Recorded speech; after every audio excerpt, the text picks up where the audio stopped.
আসসালামু আলাইকুম রহমতুল্লাহ। আলহামদুলিল্লাহ যে এমন সুন্দর একটা সকাল আমরা পেয়েছি, এরপরে শুকরিয়া যে আমরা যারা ফজরের নামাজ জামাতের সাথে পড়তে পারছি। তো পৃথিবীটা এমন সুন্দর করে আর্ট করা যে এখানে যেই আসে সেই মুগ্ধ হয়ে যায়, সে বাঁচতে চায়, এখানে থাকতে চায়। তো ইতিহাসে আমরা যাদেরকে পড়ি, তো এটা আমাদের কাছে কাল্পনিক মনে হলেও এই পৃথিবীতে তারা কিন্তু একসময় বিচরণ করত।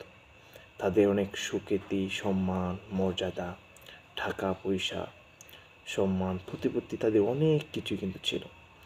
কিন্তু একটা সময় কি হয়ে গেল, তাদেরকে আমরা কয়েকটা খালা অক্ষরে খুঁজে পাই, তাদের কিছু স্মৃতি আমরা পাই, তাছাড়া তাদেরকে আমরা পাই না। তো এরকমভাবে আমাদের জীবনটা একদিন শেষ হয়ে যাবে। আমাদেরকেও মানুষ, যদি আমরা এরকম কিছু করতে পারি, আমাদেরকেও মানুষ ইতিহাসে পড়বে। মূলত এটাই যে আমরা থাকবো না, চলে যেতে হবে।